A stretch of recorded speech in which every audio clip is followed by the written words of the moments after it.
Assalamualaikum warahmatullahi wabarakatuh. Pada kesempatan kali ini saya akan memaparkan mengenai resume materi manajemen keuangan.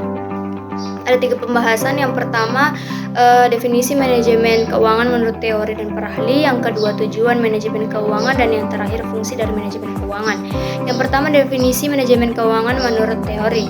Manajemen keuangan adalah cabang dari manajemen yang berkaitan dengan pengelolaan sumber daya keuangan suatu organisasi atau entitas. Secara teoritis, manajemen keuangan mempelajari bagaimana entitas tersebut mengelola dan mengalokasikan dana secara efisien untuk mencapai tujuan keuangan yang telah ditetapkan.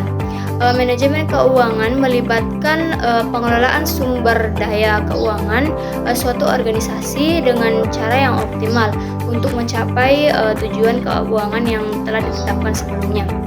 Yang kedua, definisi manajemen keuangan menurut para ahli.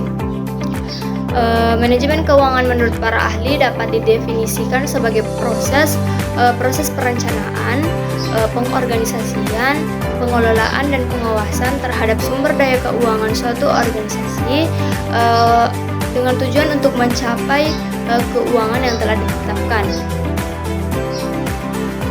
Ada beberapa definisi manajemen keuangan menurut para ahli. Yang pertama dari James Stephen Horn yang menyatakan bahwa manajemen keuangan merupakan area dari manajemen yang mengkhususkan diri dalam penentuan sumber dana dan alokasi dana oleh perusahaan.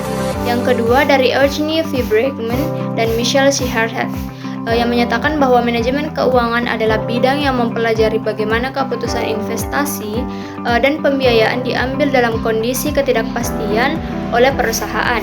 Yang ketiga dari Arthur G. Kuhn, John D. Martin, dan G. William Pitti yang menyatakan bahwa manajemen keuangan merupakan cabang dari manajemen yang fokusnya pada cara perusahaan memaksimalkan nilai pemegang sahamnya dengan mengelola efisien sumber daya finansial.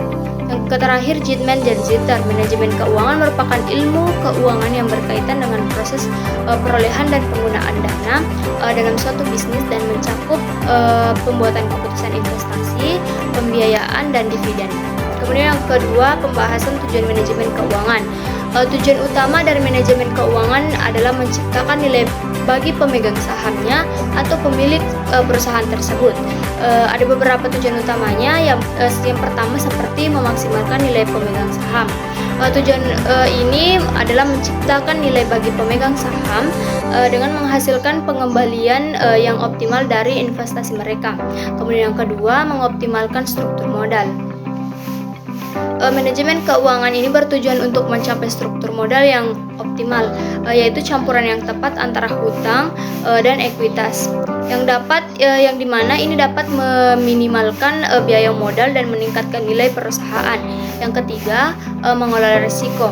Tujuan lainnya yakni mengelola risiko keuangan yang dihadapi oleh perusahaan dengan cara yang efektif.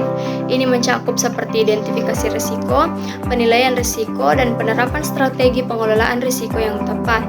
Yang keempat, mengelola likuiditas. Yang kelima, meningkatkan profitabilitas. Yang keenam, mengambil keputusan investasi yang bijaksana. Yang ketujuh, mengelola dana dengan efisien. 8, meningkatkan nilai perusahaan. Fungsi manajemen perusahaan. Kemudian fungsi manajemen keuangan, di mana ini mencakup berbagai aktivitas dan tanggung jawab yang dilakukan oleh Departemen Keuangan atau manajemen keuangan dalam suatu organisasi.